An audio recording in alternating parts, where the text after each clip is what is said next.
Shalom. Oke. Nah, gimana nih kabar semuanya teman-teman yang lagi di rumah? Saya berharap semuanya lagi dalam keadaan yang sehat dan tetap bersukacita di dalam Tuhan. Amin. Oke, amin. Ya.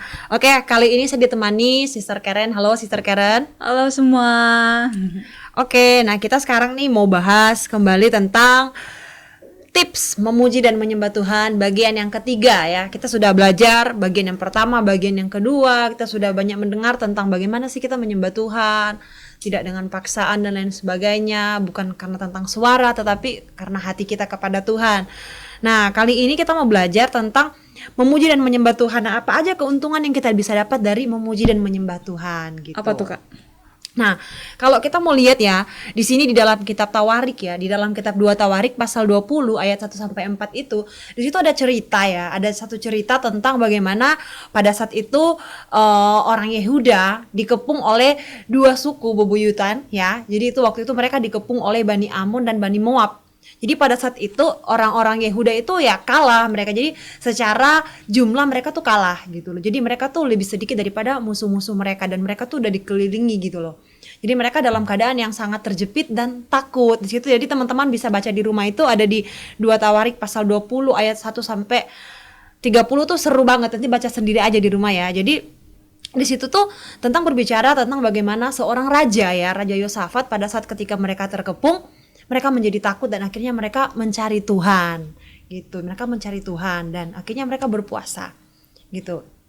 Pada saat mereka berpuasa akhirnya Tuhan memberikan jawaban, dan ketika sudah pada datang pada hari di mana mereka harus pergi untuk bertempur, tahu nggak cara yang Tuhan kasih mereka tuh aneh bin ajaib. Aneh gimana maksudnya? Iya, orang tuh di mana-mana kalau mau pergi berperang bawa apa coba? Bawa senjata? Iya, senjatanya seperti apa? Ya, entah itu pedang, entah itu apapun lah yang bisa untuk nyerang lawan. Ya pokoknya masuk di akal lah ya untuk berperang. Tapi ini mereka lucu tahu nggak sih? Mereka tuh di bagian depannya orang tuh bawa apa? Bawa alat musik. Kan nggak jelas gitu loh. Masa barisan depan mau di barisan depan orang tuh mau perang, bukannya bawa pedang, bawa apa kayak gitu buat perang, kok malah bawa alat musik, kan lucu. Malah mau nyanyi gitu ya? Iya, tapi itu kenyataannya mereka tuh pergi buat jadi barisan pemuji itu di depan. Jadi mereka tuh memuji Tuhan, mereka menyembah Tuhan. Dan tahu nggak apa yang Tuhan lakukan di ayat 22?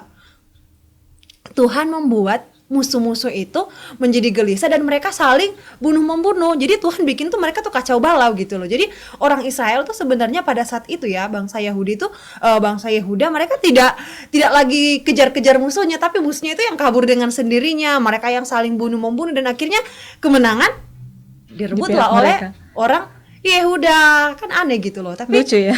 tapi itu kenyataan gitu loh. Jadi di sini kita lihat bahwa ternyata kalau kita memuji dan kita menyembah Tuhan di dalam keadaan yang sangat terjepit seperti itu, Tuhan bisa bekerja gitu loh. Nah, terus satu hal lagi ya yang perlu kita tahu ya, bahwa kalau kita juga memuji menyembah Tuhan itu harusnya tidak dengan keadaan terpaksa gitu. Jadi dalam keadaan apapun, mau sukacita, mau sedih, mau apapun keadaan kita tuh, kita sebenarnya harusnya bisa memuji Tuhan. Tapi memang sulit sih untuk yang kayak gitu-gitu. Berarti maksudnya di dalam keadaan apapun dan dimanapun juga kita boleh gitu memuji Tuhan. Nggak ada batasan kamu harus memuji Tuhan di tempat ini, di tempat itu. Nggak ada. Bahkan di penjara sekalipun bisa menyembah Tuhan gitu loh. Gitu. Sekarang ingat nggak cerita tentang Paulus sama Barnabas? Oh iya, saya ingat-ingat itu. Itu ada di Kisah Para Rasul. Coba mungkin kita baca ayatnya ya, biar teman-teman di rumah juga tahu ceritanya. Itu ada di dalam Kisah Para Rasul 16 ayat 25 sampai 26. Berbunyi demikian, tetapi kira-kira tengah malam Paulus dan Silas berdoa dan menyanyikan puji-pujian kepada Allah, dan orang-orang hukuman lain mendengarkan mereka. Akan tetapi terjadilah gempa bumi yang hebat sehingga sendi-sendi penjara itu goyah, dan seketika itu juga terbukalah semua pintu dan terlepaslah belenggu mereka semua. Jadi ceritanya waktu itu, waktu mereka lagi dalam penjara dalam keadaan diikat nih, mujizat terjadi nih karena mereka menaikkan pujian. Bisa ya belenggu-belenggunya itu lepas, padahal mau dipikir itu kan besi. Kok bisa lepas gitu loh? Betul. Nah itu kita bisa melihat keajaiban Tuhan. Tuhan tuh bisa melakukan segala hal yang justru kita nggak pernah pikir, nggak pernah kebayang. Masa cuma nyanyi, terus belenggu-belenggu mereka tuh kan dipasung tuh kaki sama tangan tuh bisa lepas. Bahkan sendi-sendi penjara itu bisa lepas semuanya. Satu hal lagi yang paling luar biasa, karena kejadian itu tahu nggak, kepala penjara itu bertobat loh. akhirnya dia percaya dan datang kepada Tuhan Yesus. Itu luar biasa. Jadi saya mengajak untuk teman-teman yang ada di rumah, siapapun ya. Jadi kalau kita tuh sebenarnya lagi sakit ya, jadi banyak sekali kesaksian orang tuh yang lagi sakit, udah lagi kritis, ketika dia memutuskan untuk saya mau memuji Tuhan, saya mau menyembah Tuhan dengan sungguh-sungguh, mujizat terjadi. Sekalipun kadangkala dokter udah vonis nih, udah mau ini dan lain sebagainya, pas udah mau masuk ke ruang operasi tiba-tiba penyakitnya udah sembuh gitu ya. Jadi itu semua cuman karya Tuhan. Jadi mari saya mengajak buat kita semua, kita semangat memuji Tuhan. Kita kalau lagi kebaktian, mau di gereja itu atau dimanapun kita memuji Tuhan, mari kita semangat. Saya percaya dan banyak sekali mujizat. Saya juga pernah menyaksikan orang yang datang dalam keadaan sakit, yang harus ditopang ya untuk datang kebaktian, tapi pada saat puji-pujian dinaikkan, wah, dia bisa loncat-loncat gitu loh. Mujizat terjadi ya. Mujizat terjadi. Nah, itu mari saya mengajak teman-teman semua, mari bersemangat. Saya percaya kok kalau kita memuji Tuhan sungguh-sungguh, Tuhan pasti bekerja. Kayak kita lihat tadi ada buktinya Paulus, ada Barnabas, dan tadi ada Yosafat ya.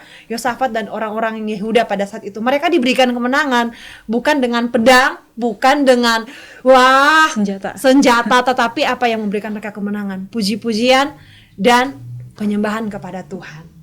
Wah, berarti bahkan saya juga pernah ngalamin sih, maksudnya dalam keadaan waktu itu takut, saya lagi di dalam pesawat itu ya, udah merinding karena pesawatnya kan lagi goyang tuh, tapi saya pakai headset, saya dengerin lagu, saya cuma fokus menyembah Tuhan aja, dan ya agak sedikit tenang jadinya, jadi nggak terlalu begitu takut waktu di dalam pesawat. Iya, itu semuanya karena Tuhan ya. Jadi amin. Teman-teman yang kalau misalkan di rumah, misalkan ditinggal sama mama sama papa, tiba-tiba lampu mati ya, jangan takut, jangan kabur, jangan lari ke tetangga ya, tapi nyanyi aja. Kayak saya pernah ngalamin yang kayak gitu, kita semua pernah. Saya dulu kalau takut saya pasti nyanyi dalam nama Yesus, dalam nama Yesus, yang hibur diri sendiri, dan akhirnya keberanian itu datang. Jadi mari ya, kalau kita semua, saya terus memberikan kita dorongan supaya kita jangan pernah takut, kita memuji Tuhan. Mau sukacita, mau sedih, mau sakit, mau sehat, mari kita memuji Tuhan. Saya percaya ada kuasa di dalam pujian kita. Amin.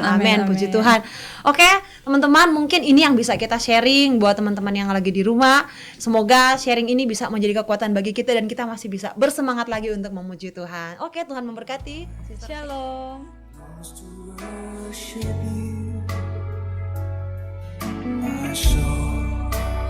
Lost to see you, Jesus. You alone are the King of my life. You're the Most High, my God. My heart loves to serve you, Lord. My desire loves to please you, Jesus. You alone are my hope and my strength. You're the Most High, my God. I worship you, Jesus. I worship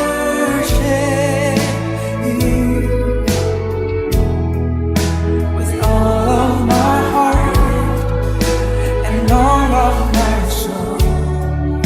I love you and I love to worship you. Oh, I worship you.